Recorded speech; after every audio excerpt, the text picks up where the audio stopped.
Hello student, class 8 का maths का question paper है, मिड टर्म एग्ज़ाम 24-25। तो जिन बच्चों का एग्ज़ाम हो गया वो अपने आंसर चेक कर सकते हैं एंड जिनका नहीं हुआ वो इसे प्रैक्टिस कर सकते हैं। तो चलिए इसके सोल्यूशन को करेंगे हम। तो कमेंट करके बताइए कैसा गया एग्ज़ाम।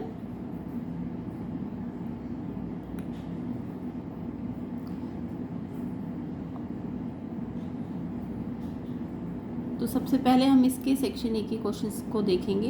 पहले हम हिंदी वालों की जगह इंग्लिश वालों को डिस्कस कर लेते हैं, फिर हिंदी वालों को। हिंदी वालों में एमसीक्यूज तो सबको आंसर ही चाहिए होते हैं, इसलिए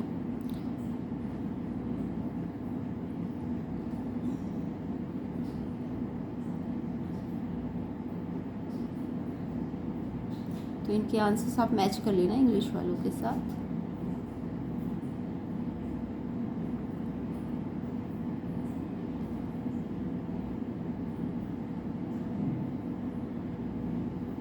तो एग्ज़ाम कैसा गया कमेंट करके बताएंगे सारे बच्चे। एमडी वीडियो को ज़्यादा से ज़्यादा शेयर कर देंगे, लाइक कर देना।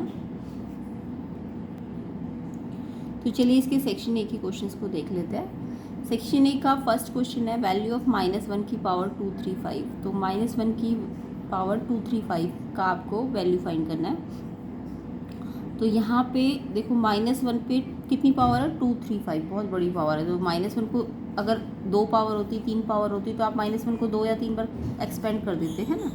बट यहाँ पे -1 पे कितनी बहुत बड़ी पावर है, तो आप इतना बार एक्सपेंड तो कर नहीं पाओगे। पावर का मतलब समझते हो ना, कि अगर -1 पे 2 पावर है तो आप -1 को 2 बार ऐसे मल्टीप्लाई में लिख दोगे। अगर 3 पावर है तो -1 को 3 बार मल्टीप्लाई कर दोगे, ऐसे करते हैं ना। पावर का मतलब जितनी पावर है उतनी बार इसको खोलते हैं। तो अगर ये 2 या 3 या 4 पावर भी होगी तो आप खोल के आंसर लिख दोगे। और आपको पता है 1 पे कोई भी पावर हो आंसर तो 1 आएगा। अब वो प्लस भी हो सकता है और वो माइनस भी हो सकता है। +1 कब आता है, जब इवन पावर होती है। कब आता है, जब इवन पावर होती है, ठीक है। -1 पे +1 कब आएगा, जब इवन पावर होगी, क्योंकि कितनी भी पावर खोल लो 1 की, वो 1 ही आंसर देगा। अब वो +1 कब आएगा, जब इवन पावर होगी, यानी कि लाइक 4 पावर होगी, 8 पावर होगी, ऐसी कोई इवन पावर होगी तो +1 आएगा। बट अगर -1 आ रहा है, -1 कब आएगा, जब ऑड पावर होगी। जैसे यहाँ 1 2 3 है ना, तो इसका आंसर -1 आएगा, क्योंकि 1 तो आएगा ऑब्वियसली। बट माइनस कब लगेगा, जब आपकी ऑड पावर होगी। ऑड पावर समझ गए, जब 3 पावर हो, 5 पावर हो, ऑड पावर होगी तो आंसर -1 आएगा। अगर इवन पावर हुई तो +1 आएगा। समझ आया। तो इसमें आंसर -1 पे 235 कैसा है, ऑड है ना। तो यानी अगर 235 का मतलब 5 है ना लास्ट में, तो पावर कैसी है, ऑड है। तो पावर ऑड होती है तो नेगेटिव साइन लगता है। तो इसलिए 1 का आंसर तो 1 आएगा, बट साइन किसका लगेगा, माइनस का। 1 की कोई भी पावर 1 देती है आंसर, बट माइनस क्यों लगा, क्योंकि पावर ऑड है। क्लियर। तो इसका आंसर ऑप्शन बी हो जाएगा। किस किस बच्चे ने ये आंसर लिखा है कमेंट करके बताना।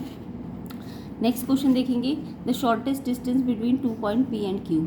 तो पी एंड क्यू के बीच का शॉर्टेस्ट डिस्टेंस है अगर, तो कैसे लिखा जाएगा। पी क्यू पे ऐसे लाइन सेगमेंट का साइन लगाएंगे कि लाइन का साइन लगाएंगे। देखो लाइन का मतलब 2 एरो होते हैं, लाइन एक्सटेंड होती है दोनों डायरेक्शंस में। ये जो है एरो का साइन, ये आपका रे का साइन है। बाकी ये तो पैरेलल लाइन का, ये पता नहीं कौन सा साइन है, डबल लाइन है। डबल लाइन तो कोई साइन नहीं होता। तो पी क्यू में देखो सिंगल लाइन है और वो लाइन सेगमेंट है, तो शॉर्टेस्ट डिस्टेंस है। तो शॉर्टेस्ट डिस्टेंस का मतलब वो डिस्टेंस जो है वो आपका फिक्स्ड है ना, पी से क्यू, तो वो एक लाइन सेगमेंट को शो करेगा। तो लाइन सेगमेंट के लिए हम लाइन लगाते हैं, तो पी क्यू के ऊपर एक लाइन आ जाएगी। तो ए ऑप्शन इसका आंसर है, ठीक है। नेक्स्ट क्वेश्चन देखो, third, the difference of the place value and face value of 7 in the number 87695। तो यहाँ पे आपको प्लेस वैल्यू और फेस वैल्यू का क्या बोला, डिफरेंस निकालो इस नंबर में। तो पहले इस नंबर से 7 की प्लेस वैल्यू निकाल लो। तो प्लेस वैल्यू तो आप बचपन से करते आ रहे हो, 87695 की प्लेस वैल्यू निकालनी है। तो 7 लिख दो और जितने डिजिट है इसके बाद उतनी ज़ीरो लगा दो। तो 1 2 3 डिजिट है ना इसके बाद, तो 3 ज़ीरो लगा दी। और फेस वैल्यू क्या होता है, जो नंबर बोले वही नंबर होता है। तो 7 बोला था तो फेस वैल्यू 7 की 7 ही होगी, है ना। और फिर इनका डिफरेंस मतलब माइनस करना है। तो माइनस करना तो आता होगा, 0 में से 7 थोड़ी ना माइनस हो सकता है, तो आपको कैरी लेना पड़ेगा। तो बहुत ध्यान से करना होता है, 0 वाले माइनस, कई बार बच्चे मिस्टेक करते हैं इसको। तो पहले 0 में से 7 छोटे में से बड़ा थोड़ा माइनस हुआ, तो कैरी लो, यहाँ से भी नहीं, यहाँ से लो, तो ये 10 बन जाएगा, ये 9 बन जाएगा, ये 9 बन जाएगा और ये 6 बन जाएगा। तो ये तो आप छोटी क्लासेस में करते ही आ रहे हो। तो 6993 सी ऑप्शन इसका आंसर है। किस किस बच्चे का आंसर ऑप्शन सी आया कमेंट करके बताना। सेकंड का ए आएगा, तो सी ऑप्शन इसका करेक्ट आंसर है। नेक्स्ट क्वेश्चन देखिए, the number of non perfect square number between the square of 49 50। ये क्वेश्चन तो मैंने कल ही कराया था, सारे क्वेश्चन ही कराए हुए आए हैं, बट ये तो एग्जैक्टली कल शाम को ही कराया था। 49 एंड 50 के स्क्वायर्स के बीच में कितने नॉन परफेक्ट स्क्वायर नंबर होंगे। तो देखो 49 और 50 के स्क्वायर में, स्क्वायर का मतलब पावर 2 लगाओ, 49 का स्क्वायर और 50 का स्क्वायर। तो इसको अगर मैं ट्रिक से सिखाया था मैंने आपको और बिना ट्रिक के भी सिखाया था। तो ट्रिक क्या होती है कि जो भी जब दो नंबर्स का स्क्वायर और उनके बीच के नंबर्स निकालने हो, तो हम क्या करते हैं, पहले इनके बीच के नंबर्स कैसे निकाले जाते हैं। देखो ये कॉन्जिक्यूटिव नंबर है, 49 और 50 एक के बाद एक आते हैं ना। तो जब भी कॉन्जिक्यूटिव नंबर्स के स्क्वायर के बीच में नंबर निकालने हो तो हमें ट्रिक लगानी होती है। देखो ए स्क्वायर और बी स्क्वायर का फॉर्मूला क्या होता है, ए प्लस बी ए माइनस बी। तो ए माइनस बी, तो देखो 50 और 49 कॉन्जिक्यूटिव है तो 1 ही आएगा। इनका माइनस करोगे 59 और 49 को तो 1 आएगा, तो उसको तो आप हटा ही दो। यानी सिर्फ ए प्लस बी करा करो। ए क्या है 49, बी क्या है 50, यानी ए प्लस बी। तो यानी इनके स्क्वायर्स के बीच में वैसे तो इतने नंबर है, बट क्योंकि बिटवीन भी है क्वेश्चन में, बिटवीन है क्वेश्चन में, तो इसलिए लास्ट में 1 भी माइनस करना चाहिए। ठीक है, तो बिटवीन का रूल यही होता है, जितने इनके बीच में नंबर है, जितने भी नंबर आएंगे ना बिटवीन है, तो एक नंबर कम करना पड़ेगा। तो इसमें आए आपके 99 और एक कम करो तो ये आ गया 98। या फिर बिना ट्रिक के भी आप कर सकते थे इसको। इसका स्क्वायर करो, 50 का 50 से मल्टीप्लाई 2500, 49 का 49 से मल्टीप्लाई करोगे तो 2401 आएगा, है ना, 2401। अब इन दोनों के बीच में कितने नंबर आ रहे हैं माइनस करके देखो, इनके गैप में अंदर कितने नंबर आ रहे हैं 99, लेकिन बिटवीन बोला है इसलिए 1 को लास्ट में माइनस करना चाहिए, तो 98। अगर बिटवीन नहीं बोलते, फ्रॉम बोलते, फ्रॉम यहाँ से यहाँ फ्रॉम, तो तब आप 99 जो आता ना, यानी जो माइनस करके आता, उसमें एक ऐड करते हो। अगर फ्रॉम बोले तो एक ऐड करना चाहिए जो भी गैप होता है, तो तब आपका 100 आ जाता फ्रॉम वाले टाइप में। बट बिटवीन बोला है तो जो भी गैप इन दोनों के गैप में डिफरेंस आया है उनमें एक माइनस करो, तो बिटवीन में एक माइनस करना चाहिए, तो ये 98। तो या तो आप ऐसे कर लो या ट्रिक से कर सकते हो। ट्रिक में समझा दी मैंने। इनके स्क्वायर्स के बीच में नंबर कैसे निकालने हैं, ए प्लस बी ए माइनस बी। ए माइनस बी मैंने इसलिए हटाया क्योंकि डिफरेंस 1 आएगा, कॉन्जिक्यूटिव है तो इनका डिफरेंस ए और बी का डिफरेंस 1 ही आएगा, तो इसे हटा दो। सिर्फ इनको प्लस किया करो, ट्रिक से करना है अगर तो इनको प्लस करो और फिर लास्ट में 1 माइनस करो, तो इसलिए 98 आंसर है। किस किस का आंसर 98 आया ऑप्शन बी कमेंट करके बताना। एंड ये फाइनल एग्जाम के लिए भी इंपॉर्टेंट है, इसलिए इसको कंसेप्ट के साथ समझा रही हूँ ताकि आप ये मिस्टेक दोबारा फाइनल एग्जाम में ना कर सको। एंड जो अदर बच्चे जिनके एग्ज़ाम नहीं हुए उनके लिए भी ये हेल्पफुल है। ठीक है, तो नेक्स्ट क्वेश्चन करते हैं, क्वेश्चन 5। तो आंसर कमेंट करना, सी आया, बी आया फोर्थ का, एंड थर्ड का सी आया। नेक्स्ट क्वेश्चन देखिए, नेक्स्ट क्वेश्चन है the letter that best represent the location of cube root of 64 on the below number line. तो आपको पहले तो cube root of 64, cube root क्यों है क्योंकि अंदर 3 है ना इसके अंदर, तो ये क्यूब रूट होता है। क्यूब रूट ऑफ 64 आपको पहले निकालना है। तो देखो क्यूब रूट ऑफ 64 निकालने के लिए 64 के प्राइम फैक्टर कर लो। प्राइम फैक्टर तो मैंने बहुत बार बता दिया आपको। 64 पहले 2 पे जाएगा, फिर 2 पे जाएगा, फिर 2 पे जाएगा, फिर 2 पे जाएगा। प्राइम नंबर सी लेने होते हैं, इस साइड प्राइम नंबर लेने होते हैं। 2 2 जा 2 बन जा। तो ये देखो 2 2 2 2 2 कितनी बार आया, 6 टाइम आया ना, तो इसको मैंने ऐसे क्यूब रूट के अंदर 6 टाइम्स लिख दिया। अब यहाँ पे ये 6 टाइम है और क्यूब रूट है, तो जब क्यूब रूट होता है तो 3 3 के ग्रुप में से, 3 का ग्रुप है ना ये 1 2 3, तो 1 निकल जाएगा। इन तीनों के में से 1 2 निकल जाएगा, तो ये क्यूब रूट हट जाएगा। फिर ऐसे इस 3 के ग्रुप में से 1 2 निकल जाएगा, तो ये क्यूब रूट हट जाता है।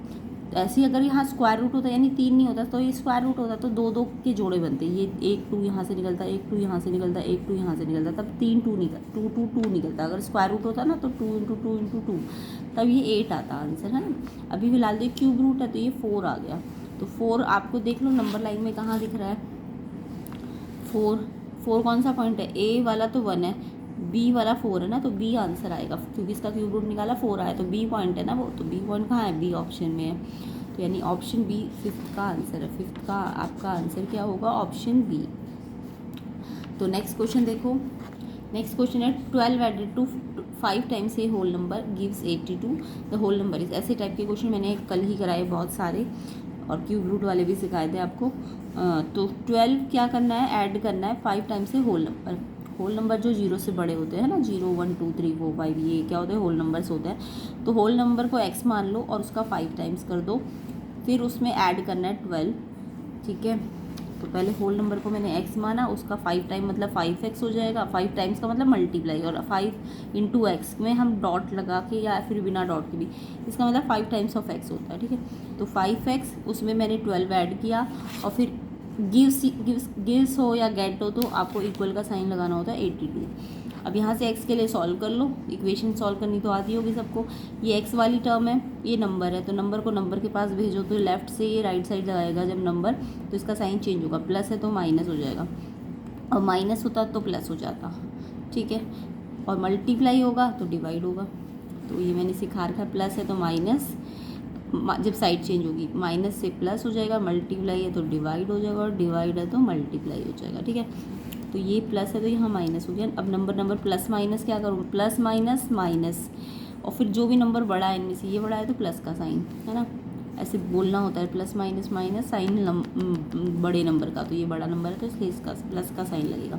अब 5x आ गया 70, x निकालना है तो x के साथ ये मल्टीप्लाई हो रहा है ना, जब कोई साइन ना हो उनके बीच में तो ये मल्टीप्लाई का साइन हो जाए। तो x निकालना तो ये मल्टीप्लाई है तो ये डिवाइड में आ जाएगा, डिवाइड मल्टीप्लाई क्या हो जाता है, डिवाइड, तो मल्टीप्लाई वाला डिवाइड में आ गया अपॉन में। तो अब इसे इसको कैंसिल कर लो, देखो ये गया है ना इधर, ये थोड़ा ना गया कहीं, तो इसका साइन एज इट इज़ रहता है, बट इसका बदला है, ये इसने जगह बदली है तो ये माइनस होगा। तो x की वैल्यू 14 आएगी, ऑप्शन बी इसका आंसर है। किस किस बच्चे का आंसर 6 का 14 आया, बी ऑप्शन कमेंट करके बताएंगे।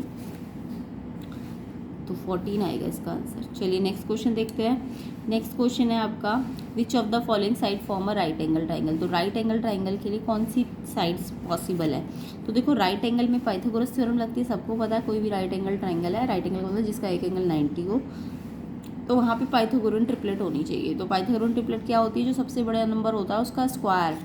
देखो राइट एंगल ट्राइंगल का मतलब समझ गया, ये जो एल वाला ट्राइंगल बनता है ये राइट एंगल होता है ना, राइट एंगल 90, तो ये वाले ट्राइंगल को हम राइट एंगल कहते हैं। तो यहाँ पे आपको पता है ये जो स्लैंट हाइट होती है 90 के अपोजिट जो स्लैंट दिख रही है, ये हाइपोटेन्यूज होता है। 90 के नीचे बेस ले लो और 90 के यहाँ वाला परपेंडिकुलर। तो हाइपोटेन्यूज जो होता है वो सबसे लॉन्गेस्ट होता है, ये याद रखना। तो जो सबसे लॉन्गेस्ट है उसको तो अलग करो, उसके स्क्वायर को, और जो बचे हुए हैं उनके स्क्वायर को और उनके सम को, यानी हाइपोटेन्यूज का स्क्वायर परपेंडिकुलर प्लस बेस का स्क्वायर, ये वाली कंडीशन अप्लाई होगी अगर, तो ये ट्राइंगल कैसा होगा, राइट एंगल ट्राइंगल होगा। कैसा ट्राइंगल होगा, राइट एंगल ट्राइंगल होगा। तो यहाँ पे मेरे को जो डी वाला है 6 8 10, उसमें मैंने ये वाला फॉर्मूला लगा के देखा, वैसे भी याद रख लिया करो। 3 4 5 ये बनाते हैं, एक तो पाइथागोरन ट्रिपलेट होती है ये, ठीक है।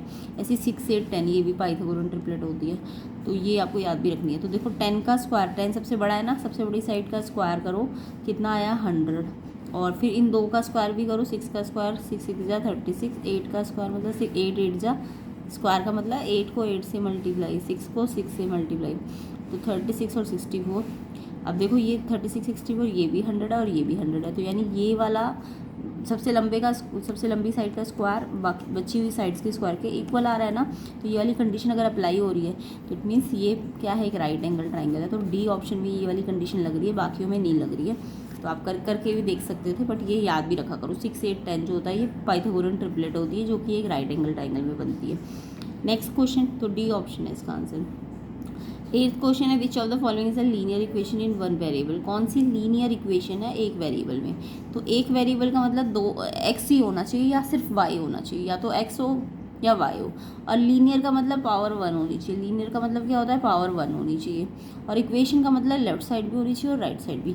तो इनकी मतलब आपको समझ आनी चाहिए। लीनियर का मतलब होता है जिसमें एक्स में एक पावर हो या वाई में एक पावर हो। लीनियर इक्वेशन मतलब या तो एक्स हो या वाई हो, दोनों में से सिर्फ एक हो, क्योंकि उन्होंने वन वेरिएबल भी बोला है।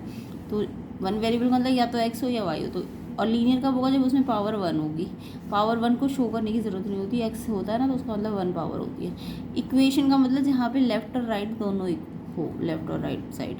तो अगर मैं सबसे पहले वाले को देखूँ तो यहाँ पे तो एक्स की 2 पावर है ना, तो ये तो लीनियर नहीं हो सकता, और ये इक्वेशन भी नहीं है क्योंकि यहाँ पे लेफ्ट साइड तो है बट राइट नहीं है, है ना। तो ये लीनियर तो बिल्कुल भी नहीं है क्योंकि एक्स की पावर 2 है। तो ये तो नहीं है। ये है, ये देखो x की पावर तो 1 है, ठीक है, एक वेरिएबल भी है, बट यहाँ पे क्या लेफ्ट और राइट साइड है, नहीं है, तो ये भी लीनियर इक्वेशन नहीं है। यहाँ पे देखो x वाला y एक एक पावर है दोनों में, बट ये कितने वेरिएबल है, 2 वेरिएबल है यहाँ पे। इक्वेशन भी है क्योंकि लेफ्ट भी है और राइट भी है। देखो ये लीनियर भी है, 1 पावर है दोनों में। इक्वेशन है इसलिए क्योंकि राइट हैंड साइड भी है, बट ये 1 वेरिएबल भी होना चाहिए था, तो ये तो 2 वेरिएबल है ना, तो ये गलत है। तो इक्वेशन यहाँ पे ये और ये है। लीनियर इक्वेशन की बात करूँ तो ये भी लीनियर इक्वेशन है और ये भी लीनियर इक्वेशन है, बट क्वेश्चन में 1 वेरिएबल बोला इसलिए यहाँ 2 वेरिएबल है ना, इसलिए ये गलत है। ये ठीक है क्योंकि यहाँ लीनियर इक्वेशन का मतलब समझ गए, लेफ्ट और राइट दोनों होना चाहिए, और लीनियर का मतलब एक्स पे एक पावर होनी चाहिए, यस एक्स पे एक पावर है, एंड 1 वेरिएबल है, एक्स ही है, सिर्फ वाई नहीं है, तो दोनों है इक्वेशन लीनियर, बट यहाँ पे 2 वेरिएबल वाली है, ये 1 वेरिएबल वाली है, तो डी ऑप्शन इसका आंसर है। किस किस बच्चे ने डी ऑप्शन पे टिक किया कमेंट करना। तो 8 का आंसर आपका x+1 = 7, लेफ्ट और राइट दोनों होना चाहिए था, एक पावर होनी चाहिए थी, एक ही वेरिएबल होना चाहिए था, तो डी ऑप्शन इसका आंसर है 8 का। तो आई होप कंसेप्ट समझ आ रहे होंगे, डिटेल सोल्यूशन समझ आ रहा होगा, ताकि आपके फाइनल एग्ज़ाम में भी हेल्प मिल सके, और जो बच्चे जिनके एग्ज़ाम नहीं हुए उनके लिए तो हेल्पफुल रहे ही। तो 9 देखेंगे, the square of -19 is, square बोला है, स्क्वायर रूट नहीं बोला। स्क्वायर का मतलब पावर 2 होता है, स्क्वायर का मतलब इस पे पावर 2 लगा दो, तो -19 का पावर 2, स्क्वायर का मतलब समझिए पावर 2 लगानी होती है, क्यूब होता तो पावर 3 लगानी होती है, तो -19 पे स्क्वायर। अब ये -19 स्क्वायर का मतलब -19 को -19 से मल्टीप्लाई, 2 पावर है तो 2 बार मल्टीप्लाई करना पड़ेगा। अब आपको 19 को 19 से मल्टीप्लाई करके देख लेना, ये मल्टीप्लाई करके देखोगे ना तो 361 आएगा, करके देख लेना। और 2 माइनस है तो मैंने आपको बोला था ना, माइनस का मल्टीप्लाई में माइनस का क्या रूल है, अगर 2 माइनस है यानी इवन माइनस है ना, इवन माइनस है अगर, तो पावर जो साइन है वो प्लस का बन जाएगा। तो ये 2 बार माइनस है ना, तो 2 बार का मतलब इवन है तो प्लस का साइन, तो मल्टीप्लाई पहले कर दो और फिर 2 माइनस है इसलिए प्लस का साइन, तो ऑप्शन डी इसका आंसर है 9 का, 361, डी ऑप्शन इसका करेक्ट आंसर है। तो पावर 2 का मतलब ये नहीं कि 19 को 2 से मल्टीप्लाई कर दो तब तो 38 आ जाएगा, नहीं, पावर 2 का मतलब होता है 19 को 19 से मल्टीप्लाई और फिर 2 माइनस है इसलिए प्लस का साइन, डी ऑप्शन इसका आंसर है 9 का। ठीक है, नेक्स्ट क्वेश्चन देखो। अब यहाँ आपको देखो, अगर ध्यान से नहीं पढ़ोगे तो आप इसका क्यूब करके आ जाओगे, क्यूब का मतलब इस पर पावर 3 लगा के और 3 बार मल्टीप्लाई करने लग जाओगे, तो बहुत गलत हो जाएगा, मतलब बहुत टाइम लग जाएगा। तो आपको ध्यान से क्वेश्चन भी पढ़ना है। The 1st digit of the cube of this, इसके क्यूब नहीं निकालना, इसके क्यूब का जो भी 1st डिजिट है या यूनिट डिजिट है वो बताना है। तो जब भी 1st डिजिट पूछे ना तो आप इसका पूरा क्यूब मत निकालने लग जाना, क्यूब का मतलब समझ गया ना, इस पूरे की पावर 3। तो यहाँ तो आपको सिर्फ स्क्वायर बोला था, कुछ इसका यूनिट डिजिट नहीं बोला था। अगर इसका भी यूनिट डिजिट बोलते तो देखो यहाँ पे भी आपको सिर्फ यूनिट डिजिट का स्क्वायर करना होता। अगर इसका भी यूनिट डिजिट वाला क्वेश्चन आता 1st डिजिट तो आपको सिर्फ इसके यूनिट डिजिट को लेना होता और फिर यूनिट डिजिट का स्क्वायर करो 81 और लास्ट में कितना आया 1, तो इसका यूनिट डिजिट कितना होता 1 होता। बट यहाँ पे क्या बोला है, इसके क्यूब का यूनिट डिजिट, इसके क्यूब का, तो इसके पूरा क्यूब मत करने लग जाना, सिर्फ इसके क्यूब का यूनिट डिजिट पूछा है। तो पहले आप इस नंबर का यूनिट डिजिट देखो कितना है, 8 है ना, तो इस नंबर का पूरे नंबर का क्यूब ना करके आप इस सिर्फ यूनिट डिजिट का क्यूब करके देखो। अब 8 का क्यूब मतलब समझ गए, 8 को 3 बार मल्टीप्लाई करो, 8 8 8, तो 8 8 जा 64, 64 8 जा 512। अब ये जब इसके यूनिट डिजिट का क्यूब किया तो 512 आया। अब इसका भी पूरा आंसर नहीं लेना, सिर्फ इसका भी यूनिट डिजिट लेना है, तो इसका यूनिट डिजिट कितना आएगा 2, तो ए ऑप्शन इसका आंसर है। आई होप समझ आ गया होगा। तो ये 1st डिजिट पूछा था, 2 आएगा इसका आंसर। 2x - 3x + 2 के इक्वल है, x निकालना है, इक्वेशन को सॉल्व करो। तो यहाँ पे आपको क्या दिख रहा है इक्वेशन में, x भी 2 जगह है और नंबर भी 2 जगह है। तो करना क्या होता है, x को x के पास लाना होता है, नंबर को नंबर के पास लाना होता है। तो इससे क्या हो रहा है, हम साइड चेंज कर रहे हैं। तो ये 2x तो प्लस का है तो इसको तो यहीं रखो, इस x को इस x के पास लाओगे क्योंकि लाइक टर्म्स ही तो प्लस माइनस होगी, x वाला x वाले के साथ प्लस माइनस होगा, नंबर नंबर के साथ होगा। तो ये 2x तो इस x के साथ लिखेंगे, तो इस x को यहाँ से यहाँ ला रहे हो आप, तो ये प्लस का है ना, आगे कुछ नहीं तो प्लस का साइन है, तो यहाँ पे आके ये माइनस हो जाएगा। ऐसे ये नंबर के पास जा रहा है, तो ये आया यहाँ, इसका साइन चेंज हुआ, बट ये तो कहीं नहीं गया, तो इसका तो एज इट इज़ जैसा है प्लस वैसे ही रहेगा, प्लस ही लगा रहेगा। एंड ये नंबर -3 यहाँ जाएगा तो ये माइनस है तो ये प्लस हो जाएगा। अब ये 2 और 3 प्लस प्लस प्लस कर दो 5 आ गया। और 2x में से 1x कैसे माइनस करोगे, सिर्फ आगे वाले में से आगे वाला माइनस किया करो। 2 - 1 1 और 1x, x as it is लगा देते प्लस माइनस में, तो 1x = 5 आ जाएगा। डी ऑप्शन इसका आंसर है। x की वैल्यू 5 आनी थी, डी ऑप्शन। किस किस बच्चे का आंसर डी ऑप्शन आया कमेंट करके बताएंगे। अब देखिए ऐसा क्वेश्चन मैंने करा रखा था आपको, प्रीवियस जो वीडियोस बनाई हुई थी वहाँ पे same as it is question कराया हुआ था। The value of √164 + √21 + √16। तो अब यहाँ पे आप सबसे पहले ये जो सबसे अंदर वाला रूट है ना इसे सॉल्व करो, फिर जो दूसरी बार में ये वाला रूट सॉल्व करना और लास्ट में बड़ा वाला रूट सॉल्व करना जब ऐसे क्वेश्चन आते हैं। तो यहाँ पे हम सबसे पहले जैसे वो होता है ना बॉड मास का रूल, कि पहले सबसे छोटी ब्रैकेट सॉल्व करो, फिर पहले सबसे छोटी, फिर थोड़ी बड़ी, फिर सबसे बड़ी। तो वही चीज़ है, पहले सबसे छोटा रूट, फिर थोड़ा बड़ा, फिर बड़ा। तो सबसे पहले √16 को सॉल्व करो। √16 तो सबको आता होगा है ना। √16 का मतलब 4 × 4, और रूट के अंदर जब भी कोई नंबर 2 बार हो तो एक बार बाहर आ जाता है। तो √16 का मतलब तो 4। अब यहाँ से तो रूट हट गया, √16 में से रूट हट के 4 आ गया है ना। अब लेकिन ये वाला रूट तो लगा हुआ है 21 के साथ, तो पहले से प्लस करो। 21 और 4 कितना होता है 25, इस पर रूट लगा। अब 25 का स्क्वायर रूट भी आपको आता है, इसका स्क्वायर रूट क्या होता है 25 कैसे लिखते हो आप, 25 लिखते हो 5 × 5 है ना। तो यहाँ भी 5 2 बार है तो रूट में से 5 एक बाहर आ जाएगा। तो यानी कि ये 25 का स्क्वायर रूट निकाला तो 5 बाहर आ जाएगा, ये रूट हट जाएगा। अब फाइनल रूट आ गया। अब इनको पहले प्लस कर लो तो ये 169 हो जाएंगे, और 169 का स्क्वायर रूट बोला है तो 169 क्या होता है 13 × 13 होता है, और 2 बार 13 है तो स्क्वायर रूट में से एक 13 बाहर आ जाएगा। तो 13 आंसर है। किस किस बच्चे का ये आंसर आया और किस किस बच्चे को ये समझ आ गया कमेंट करके बताना। तो ये ए ऑप्शन इसका आंसर है 13। ठीक है, तो आई होप आपके MCQ सारे सही गए हो। कमेंट करके बताना 12 में से कितने सही है, सारे बच्चे बताएंगे। नेक्स्ट क्वेश्चन पे आते हैं।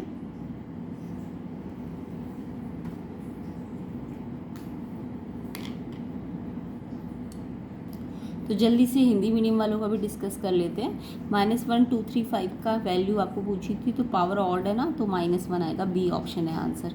नेक्स्ट देखेंगे P और Q के बीच में न्यूनतम दूरी कितनी है। तो न्यूनतम दूरी को हम ये लाइन सेगमेंट से दिखाते हैं, ये वाला ए ऑप्शन है इसका आंसर। 7 का स्थानीय मान और अंकित मान, स्थानीय मान तो 7000 आएगा और अंकित मान तो 7 ही है, तो इसका आंसर सी ऑप्शन आएगा 6993।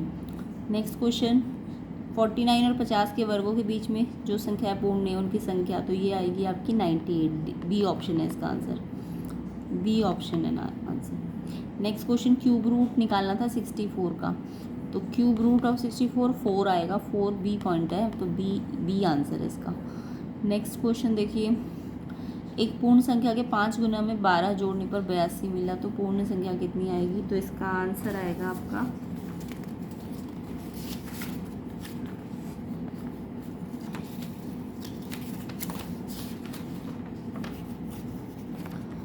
ये आएगा 14 है इसका आंसर। नेक्स्ट क्वेश्चन, तो बी ऑप्शन है इसका आंसर। कौन सा समकोण बनाती है, इसमें डी ऑप्शन है 6 8 10, ये समकोण बनाएगा। एक चर वाला समीकरण और रैखिक, तो ये x + 1 7, ये समीकरण मतलब दो लेफ्ट और राइट साइड होगी, x में एक पावर होनी चाहिए। समीकरण वैसे ये भी है रैखिक, बट यहाँ y 2 है, यहाँ एक वाला बोला है, तो इसलिए डी ऑप्शन आंसर है। -19 का वर्ग मतलब -19 पे आपको 2 पावर लगानी है और फिर 2 बार मल्टीप्लाई करना है, तो 361, डी ऑप्शन आएगा इसका answer, D.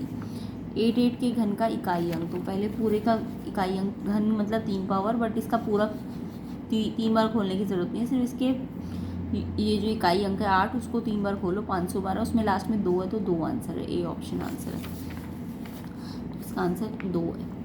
Next question 2x - 3x + 2 में x का मान, तो x का मान के लिए इक्वेशन को सॉल्व कर लेना, तो ये 5 आएगा, डी ऑप्शन आंसर है। नेक्स्ट क्वेश्चन, यहाँ पे मैंने अभी आपको समझाया था, सबसे पहले ये वाला रूट सॉल्व करो, फिर ये वाला और फिर लास्ट में बड़ा वाला। तो पहले 16 को सॉल्व करो, 4 आएगा, फिर 21 और 4 25 का रूट 5 आएगा, फिर 5 और 164 169, उसका 13 × 13, तो 13 आंसर आएगा, ए ऑप्शन आंसर होगा। तो ए ऑप्शन इसका आंसर। आई होप सबको हिंदी वालों को भी समझ आ गए होंगे। अब सेक्शन बी करते हैं इसका। तो देखिए सेक्शन बी क्या है, फाइंड करना है square of 87 without actual multiplication. 87 का हमको स्क्वायर निकालना है बिना मल्टीप्लाई किए हुए, तो बिना मल्टीप्लाई किए हुए निकालना है। तो यहाँ पे 87 का स्क्वायर बोला है ना, तो स्क्वायर का मतलब अभी थोड़ी देर पहले मैंने आपको बताया था पावर 2 लगती है। अब यहाँ पे इन्होंने बोला है कि मल्टीप्लाई मत करो, यानी इसका आंसर वैसे तो ऐसे भी निकल सकता था 87 को 87 से मल्टीप्लाई करके, है ना, बट हमें बोला मल्टीप्लाई नहीं करना, तो हम इसे ना ब्रेक करेंगे, इस नंबर को आइडेंटिटी से सॉल्व करेंगे। तो ये 100 के ज़्यादा पास है ना ये, और ये 100 से क्या करके 100 से पहले आता है, तो 100 में से कितना माइनस करके आता है, ये 13 माइनस करके आता है। तो 87 को हम 100 माइनस 13 लिख सकते हैं, और इस पर स्क्वायर है। अब ये आइडेंटिटी है ए माइनस बी का होल स्क्वायर की, ए माइनस बी का होल स्क्वायर। अब ए क्या है 100 है, ए क्या है आपका 100 है, और बी आपका 13 है। तो ये आइडेंटिटी याद रखनी होती है, ए माइनस बी का होल स्क्वायर, ए का स्क्वायर बी का स्क्वायर माइनस 2ab। तो ए क्या है आपका 100 पे स्क्वायर, बी क्या है 13 पे स्क्वायर, फिर माइनस का 2, और ये 2ab मल्टीप्लाई हो रहा है, तो ए 2 से मल्टीप्लाई होगा 100, और बी भी मल्टीप्लाई होगा। अब 100 का स्क्वायर मतलब 100 की पावर 2, यानी 100 इंटू 100। तो 100 इंटू 100 को आप कैसे मल्टीप्लाई करोगे, 2 0 2 0 4 0 लग जाएगी। ऐसी 13 का स्क्वायर मतलब 13 को 13 से मल्टीप्लाई करो 169, 13 2 जा 26 इंटू 100 2600, प्लस वाला प्लस करो, माइनस इसमें से माइनस कर देना लास्ट में, तो ये आंसर आएगा। तो कमेंट करके बताना यही आंसर आया कि नहीं आया। 6 9 6 इट इज़, ये 11 बनेगा, 11 माइनस 6 5, फिर 9 2 7, हाँ ये आंसर आएगा। ठीक है, नेक्स्ट क्वेश्चन देखेंगे 7 5 6 9 किस बच्चे का आया, कमेंट करना। Find the value of r and y, r नहीं है ये एक्स है, ये एक्स और वाई निकालना है आपको, एक्स और वाई की वैल्यू निकालनी है। तो यहाँ पे आपको ये डायग्राम बना के दिया हुआ है, तो सिंपल ही क्वेश्चन है। ये आपको एक ट्राइंगल दिख रहा है, ये ट्राइंगल में ये एंगल 90 दिख रहा होगा, है ना, ये ऐसा बना होता है तो 90 होता है, और एक कट भी लगा हुआ दिख रहा होगा आपको ये वाला। इस कट का मतलब पता है क्या है, ये ओ आर और ओ पी, ये लाइन जो है ना, ये साइड ओ आर और ओ पी ये बराबर है, ये इस कट का मतलब ये होता है। जब भी कट लगाओ, एक कट यहाँ है एक कट यहाँ है, तो ये साइड इस साइड के इक्वल है, साइड पे कट है ना, तो साइड इक्वल है, तो ये ओ पी ओ आर के इक्वल है ट्राइंगल में। अब आपको पता है ओ पी अगर ओ आर के इक्वल है तो अपोजिट साइड अगर इक्वल है तो अपोजिट एंगल ये वाले, है ना। अब शॉर्ट ट्रिक है कि ओ पी और ओ आर इक्वल है तो ओ हटा दो, ओ दोनों में आ रहा है ना, ओ दोनों में आ रहा है, तो पी और आर इक्वल हो जाएंगे, ऐसे आपको एंगल साइड से एंगल पता चल जाएगा। तो यहाँ लिख देना angle opposite equal sides are equal, ये रीज़न लिखना है, angle opposite equal sides are equal. अब ये पी और आर देखो, पी आपको वाई दिया है तो आर भी वाई हो जाएगा। अब आप ये वाले ट्राइंगल में ना एंगल सम प्रॉपर्टी लगा दो तो वाई निकल जाएगा। तो इस ट्राइंगल में एंगल सम प्रॉपर्टी लगाओ, ये 90 है, ये वाई है और ये भी वाई है, तो वाई 90 180 लिख देना ये पूरा in triangle P O R, P plus O plus R 180 मैंने शॉर्ट में कर दिया। तो ये वाई 90 इक्वल टू 180, रीज़न भी लिखना, वाई और वाई प्लस करो 2y, अब ये प्लस 90 वहाँ जगह माइनस हो जाएगा ना इससे, तो 180 में से 90 माइनस करो 90 आएगा, फिर 2y 90, तो y निकालना है तो ये 2 मल्टीप्लाई में तो डिवाइड, इक्वेशन जैसे सॉल्व करते हैं। तो y की वैल्यू आएगी 90/2, कितना आ जाएगी 45, 2 से डिवाइड कर देना 45 डिग्री। अब y आ गया, अब आपको ये x निकालना है। देखो ये x वैसे तो लीनियर से भी निकल जाएगा, ये x और ये y है ना, तो x प्लस वाई 180, तो लीनियर से भी आप चाहो तो निकाल सकते हो, x प्लस वाई, ये भी तो y है ना, ये इक्वल साइड है, तो ये y तो ये भी y है, तो x प्लस वाई 180 ये लीनियर पेयर से भी हो जाएगा, ऐसा नहीं है कि x y तो मैंने निकाल ही लिया 45 फिर 180, तो x निकालना है तो ये 45 वहाँ जाके माइनस हो जाएगा, और ये आ जाएगा 10 माइनस 5 135। तो ऐसे भी निकल सकता है, बट मैंने इसे एक्सटीरियर एंगल से निकाल दिया। आपको दिख रहा है कि ट्राइंगल की साइड को एक्सटेंड किया है और ये बाहर बन रहा है ये एंगल, तो ये बाहर वाला एंगल अंदर के अपोजिट इंटीरियर, बाहर वाला एंगल अपोजिट इंटीरियर ये नहीं है जो इसके साथ जुड़ा है, ये दोनों है, तो ये वाला इन दोनों के सम के इक्वल होता है। तो exterior angle x y plus 90 के sum, interior angle opposite interior angle के सम के इक्वल होता है। तो वाई 45 है, 90 ऐड करो तो 135, तो ऐसे भी निकल जाएगा, चाहे तो लीनियर से निकाल देते। तो आई होप आपके आंसर किए आए होंगे, कमेंट करके बताएंगे। नेक्स्ट क्वेश्चन देखेंगे। नेक्स्ट क्वेश्चन है find the measure of each exterior angle and the interior angle of a regular polygon having sides, having 12 sides है। हाँ, कितनी साइड होनी चाहिए, 12 साइड होनी चाहिए।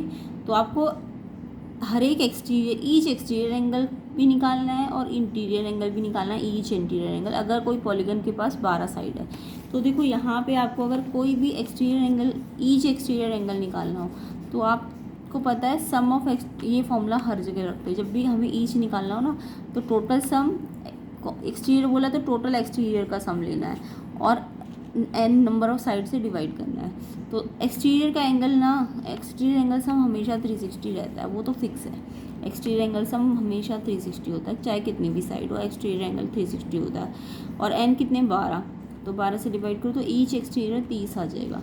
बट अगर मैं ईच इंटीरियर एंगल बोलूँ तो इसमें भी वही फॉर्मूला है, sum upon n, but sum interior वाला लेना है और n से डिवाइड करना है। तो सम इंटीरियर ना चेंज होता रहता है, जैसे ये तो फिक्स होता है 360, बट सम इंटीरियर इस फॉर्मूले के अकॉर्डिंग चेंज होता रहेगा। n जितना डालोगे उतना, जितना ज़्यादा होगा सम उतना ज़्यादा आता रहेगा। तो ये सम ऑफ इंटीरियर एंगल निकालने का फॉर्मूला होता है n-2 इंटू 180। n क्या है, नंबर ऑफ साइड, और फिर क्योंकि मेरे को ईच निकालना है तो n से डिवाइड भी करना है ना। तो अगर सम निकालना होता तो फिर सिर्फ इतना निकालते आप, अभी ईच निकालना है तो n से डिवाइड भी करना है। तो n-2 इंटू 180, n कितना है, 12, 12 - 2 इंटू 180 और n से डिवाइड करना है तभी ईच आएगा। ठीक है, सम को ईच नंबर से डिवाइड करोगे तभी ईच आता है, सम को नंबर से डिवाइड करोगे तभी ईच आता है। और एक्सटीरियर का फिक्स होता है n, जितना ज़्यादा बढ़ता जाएगा कम होता जाएगा, ईच एक्सटीरियर उतना कम होता जाएगा। ठीक है, तो यहाँ पे n 12 रखा तो ये 12 - 2 10, n2 180 अपॉन में 12, 2 से कट गया ये दोनों ऊपर नीचे, 2 5 जा 2 6 जा, फिर ये 6 180, फिर 3 से कट जाएंगे, 3 2 जा 6, 3 नहीं पहले 2 से काटना, 2 5 जा 2 6 जा, फिर 3 से काटा, इसको एक बार दोबारा कैंसिल कर लेते, 10 इंटू 180 अपॉन में 12, पहले मैंने इसे काटा 2 से, 2 5 जा 2 6 जा 12, ये गलत काटा है, एक बार मिस्टेक करके देखना पड़ेगा। 2 5 जा 2 6 जा, अब ये 6 से कट जाएगा डायरेक्ट, 6 1 जा 6, 6 3 जा, ये 0 एक्स्ट्रा, 30 ऐसे तो ठीक ही कर रहा है, 150 आएगा इसका आंसर। मैंने किससे काटा है, 0 2 जा,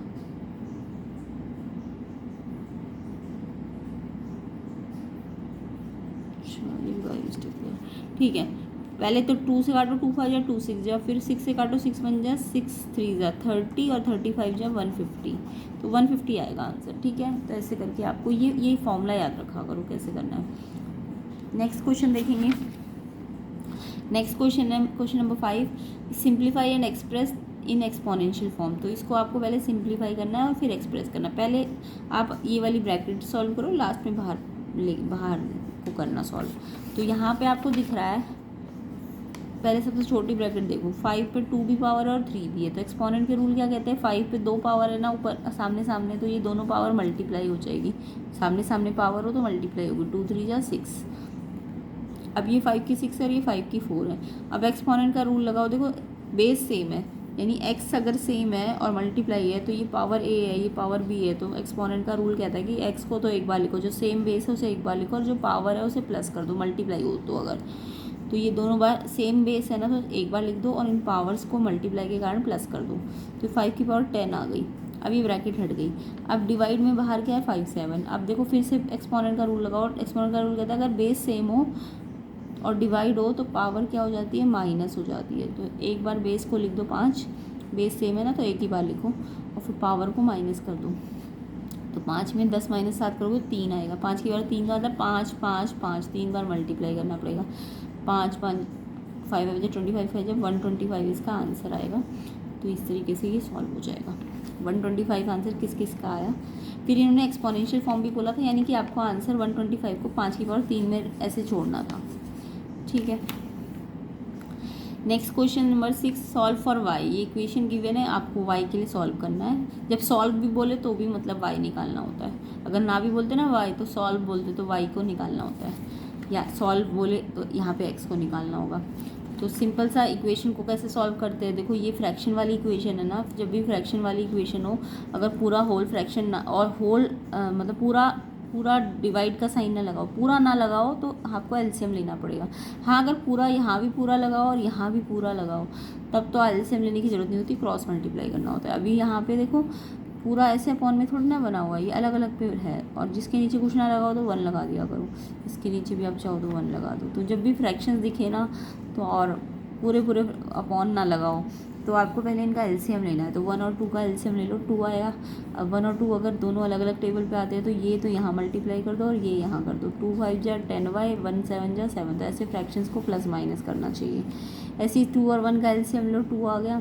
ये भी, इसमें भी यही करो, 2 और 1 एक दूसरे के टेबल में नहीं आते ना, तो ये 1 को तो यहाँ मल्टीप्लाई करो 3y और 2 को 14 से करो 28। अब जब अपॉन में इसके भी 2 है और इसके भी 2 और इक्वल है तो ये डिवाइड हो रहा है ना, किसी के साथ प्लस माइनस तो नहीं है ये दोनों, तो ये कट सकते हैं। 2 1 जा 2 1 जा। अब ये अपॉन पूरा पूरा आ गया ना, अब अपॉन पूरा पूरा आ गया तो आप क्रॉस मल्टीप्लाई कर दो। तो ये पूरा तो 1 से मल्टीप्लाई होगा, तो 1 से मल्टीप्लाई होने पे तो यही आ जाएगा, है ना। ऐसे ये पूरा भी 1 से मल्टीप्लाई होगा तो यही आ जाएगा। तो चाहे आप 1 लिखो या मत लिखो, ये चीज़ इसके इक्वल हो गई, है ना। अब ये सिंपल इक्वेशन बन गई, y को y के पास लाओ तो ये 3y यहाँ के माइनस हो गया, क्योंकि यहाँ से यहाँ आएगा तो इसका साइन चेंज होगा, ये प्लस है माइनस। ऐसे ये नंबर ये यहाँ आया है, ये यहाँ आया है, ये तो ये यहाँ जाएगा ना, 7 नंबर के बाद जाएगा, तो ये प्लस है तो ये माइनस होगा, ये अपनी जगह पे तो इसका साइन एज इट इज़ रहेगा। अब 2 माइनस माइनस, 2 माइनस माइनस करना क्या चाहिए, प्लस साइन, लेकिन किसका लगाना चाहिए, माइनस का। तो पहले माइनस माइनस प्लस करो और फिर साइन माइनस का, एक प्लस एक माइनस करना चाहिए, माइनस साइन बड़े का, बड़ा नंबर ये है तो बड़े का साइन प्लस का। y निकालना है तो मल्टीप्लाई है, 7 डिवाइड में जाएगा, 7 से ये कट जाएगा 5 पे, माइनस का 5 आंसर आ जाएगा। तो 5 माइनस 5 आएगा इसमें, तो किस का आंसर y माइनस 5 आया। ऐसे इसका चॉइस वाला क्वेश्चन था और वाला, इसमें भी देखो ये अपॉन, इसमें तो पूरा अपॉन लगा हुआ है, बट इसमें पूरा अपॉन थोड़ा ना लगा है, पूरा फ्रैक्शन बना हुआ, ये पूरा लाइन लगी हुई है नहीं, तो यहाँ तो पूरी लाइन है, बट अगर यहाँ भी पूरी लाइन होती, जैसे ये 1 ना होता तब तो आप क्रॉस मल्टीप्लाई कर देते। अभी +1 में लाइन नहीं लगी हुई वाली, तो आपको एलसीएम लेना पड़ेगा इस साइड का। तो 3 और 1 का एलसीएम लो, 3 आ गया। फिर मैंने आपको क्या बोला, जब अलग अलग टेबल पे आते हैं तो ये 1 को तो इससे मल्टीप्लाई करो, तो 1 को इससे मल्टीप्लाई करने का मतलब ये एज इट इज़, मान लो यहाँ 2 होता तो 2 को इस पूरे से मल्टीप्लाई करते हैं, पहले इससे फिर इससे। अभी तो 1 है तो इससे एज इट इज़ ही आ गया ये।